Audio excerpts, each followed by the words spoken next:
দেশের খবরে আপনাদের স্বাগত। সঙ্গে রয়েছে আমি শুভ্র। শুরুতে দেখেন হেডলাইন্স।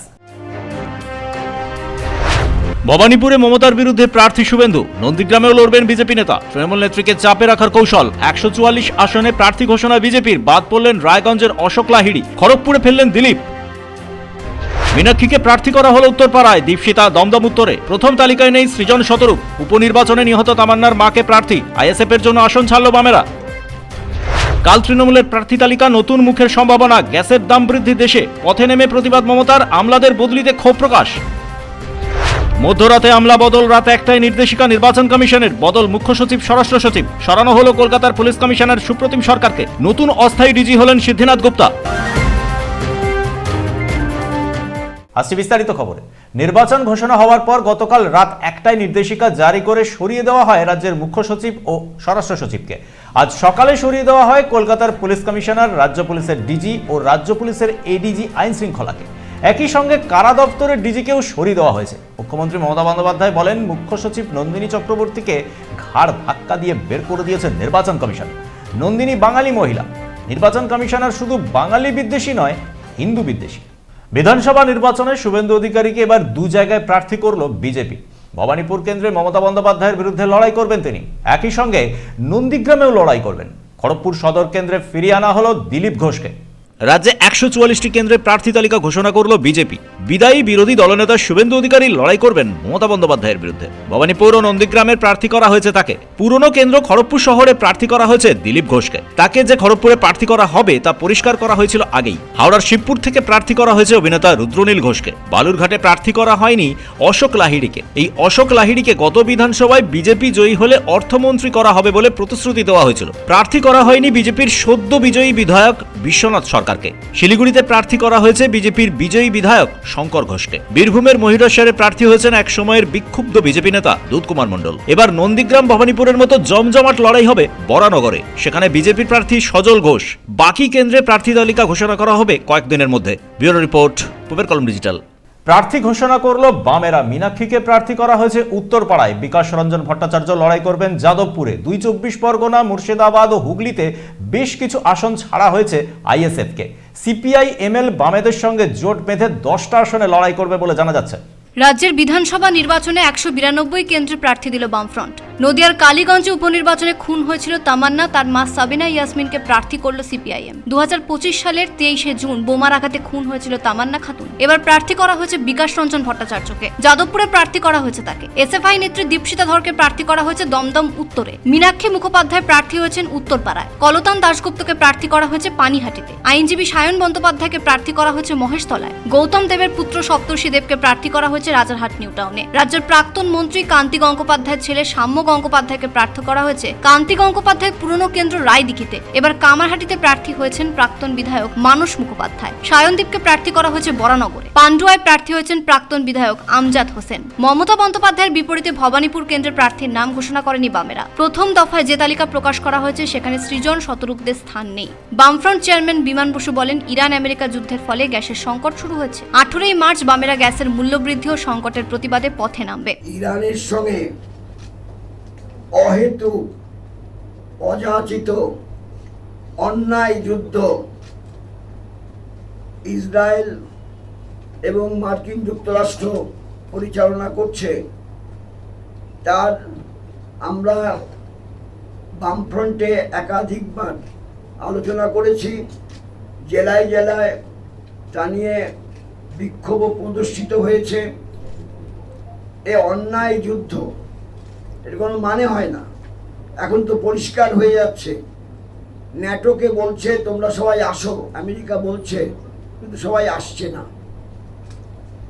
অন্যায় যুদ্ধ, তারা কেউ কেউ বলছে, আমি বিদেশি চ্যানেলগুলোতে দেখেছি,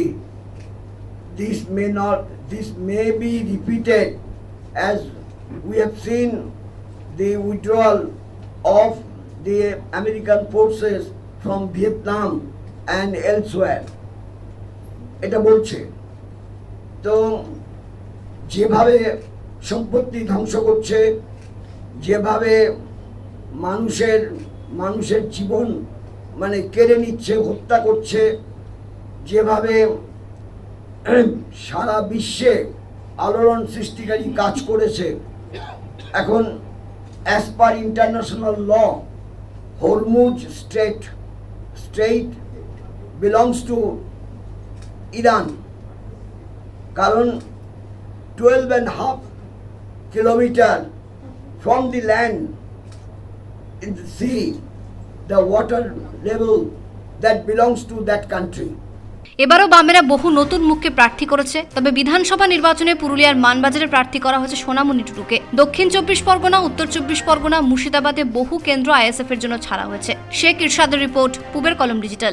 গ্যাসের মূল্যবৃদ্ধির প্রতিবাদে পথে নামলেন মমতা বন্দ্যোপাধ্যায়। তিনি বলেন, সাধারণ মানুষ বিপাকে পড়েছেন গ্যাসের মূল্যবৃদ্ধির ফলে। কলেজ স্কোয়ার থেকে ধর্মতলার ডোরিনা ক্রসিং পর্যন্ত মিছিলে হাঁটেন তিনি। 60 লক্ষ বিচারাধীনের মধ্যে 20 লক্ষ ভোটারের নাম নিষ্পত্তি হবে আজ, বললেন রাজ্যের মুখ্য নির্বাচনী আধিকারিক মনোজ আগরওয়াল।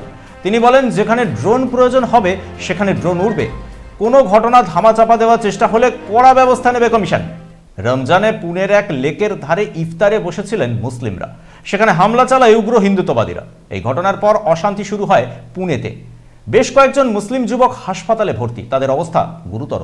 মহারাষ্ট্রের পুনের এক লেকে ইফতারের আয়োজন করা হয়েছিল। সেখানে হাজির ছিলেন 100 জনেরও বেশি। ইফতার মজলিস চলাকালীন বেধড়ক মারধর করা হয় মুসলিমদের। এই ঘটনায় উত্তেজনা ছড়িয়ে পড়ে। বেশ কিছুদিন ধরে দেখা যাচ্ছে মহারাষ্ট্রের মালেগাঁও, পুনে, মুম্বাইতে রমজানের সময় হামলা চালানো হচ্ছে মুসলিমদের উপর। কোথাও কোথাও সন্ত্রাসবাদী তকমাও দেওয়া হচ্ছে, কোথাও বা ইফতার মজলিসে হামলা চালাচ্ছে উগ্র হিন্দুত্ববাদীরা। এসডিপিআই জানিয়েছে, পুনের যে লেকে ইফতার মজলিসের জন্য হাজির হয়েছিলেন মুসলিমরা, সেখানে উগ্র হিন্দুত্ববাদী সংগঠনের বেশ কয়েকজন লাঠি, ক্রিকেট ব্যাট, স্ট্যাম্প নিয়ে হাজির হন। তারপর বেধড়ক মারধর করতে শুরু করেন মুসলিমদের। ইতিমধ্যে মামলা দায়ের হয়েছে থানায়। পুলিশ জানিয়েছে দ্রুত ব্যবস্থা নেওয়া হবে। তবে এখনো পর্যন্ত পুলিশ কাউকে গ্রেপ্তার করতে পারেনি এই ঘটনায়। ব্যুরো রিপোর্ট, পূবের কলম ডিজিটাল। 26 বছর ধরে রোজা রাখছেন দক্ষিণ 24 পরগনার মহেশতলার পম্পা ভট্টাচার্য। 23 বছর তিনি ছিলেন কাতারে। দেশে ফিরে এখনো রমজান মাস এলেই রোজা রাখেন তিনি। 23 বছর ছিলেন কুয়েতে, 3 বছর আগে ফিরেছেন কলকাতায়, এখন থাকেন মহেশতলায়। 26 বছর ধরে রোজা রাখছেন পম্পা ভট্টাচার্য। স্বামী অমূল্য ভট্টাচার্য পেশায় ছিলেন ইঞ্জিনিয়ার। পম্পা নিজেও কুয়েতের এক সংস্থার ডিরেক্টর ছিলেন। তার অধীনে ছিলেন 30 জন কর্মী। রোজা রাখলেও পরিবারের তরফ থেকে আপত্তি আসেনি কখনো। তিনি বলেছেন, করোনার সময় বুঝেছিলাম কিভাবে কুয়েতের মানুষ দান করেন। প্রে করছে, তারপর ওখানে একসাথে মাদুর পেতে সবাই, মানে তোমার ক্লাস নির্বিশেষে সবাই, ওই ধর্ম নির্বিশেষে একসাথে মাদুরে বসে আছে, সারি সারি লাইন দিয়ে। এটা ডিসিপ্লিন, আর কিছু না। আমাকে মনে করো তো, জানো তো, ওই তাসের দেশ, তোলন নামন পিছন সামন, একটা ডিসিপ্লিন। এটা আমরা স্কুলে সারি অ্যাসেম্বলিতে কি সারি হয়ে দাঁড়াও, সেই আমি দেখতাম সারি সারি বসে থাকতো। তো আমার বিশ্বাস, আমার বিবেক, আর এটা আমি নিজের জন্য করছি, যে একটা মানুষের ডিসিপ্লিন শেখার কিন্তু নানান উপায় আছে এবং তার শেষও নেই। তো ডিসিপ্লিনটা শেখা। তুমি কলকাতায় ফিরে এসছো কতদিন হয়েছে? 2023-এ তারপর আবার গিয়েছি, কিন্তু আমি স্থায়ীভাবে চলে এসেছি। কলকাতা থেকেও তুমি সেই নিয়মটাই ধরে রেখেছো। হ্যাঁ। পম্পারা ব্রাহ্মণ পরিবারের। এদেশে যখন মুসলিমরা বিজেপি শাসিত রাজ্যগুলোতে আক্রান্ত হচ্ছেন, যখন মসজিদ ভেঙে গুড়িয়ে দেওয়া হচ্ছে, যখন রমজানের সময় খালি জমিতে নামাজ পড়তে বাধা দেওয়া হচ্ছে, তখন পম্পারা উদাহরণ তৈরি করেন। শাহানারা খাতুনের রিপোর্ট, পূবের কলম ডিজিটাল। দেশের খবর আজ এ পর্যন্তই। চোখ রাখুন পূবের কলম ডিজিটালে। আমাদের চ্যানেল সাবস্ক্রাইব করুন, অবশ্যই বেল আইকন প্রেস করতে ভুলবেন না।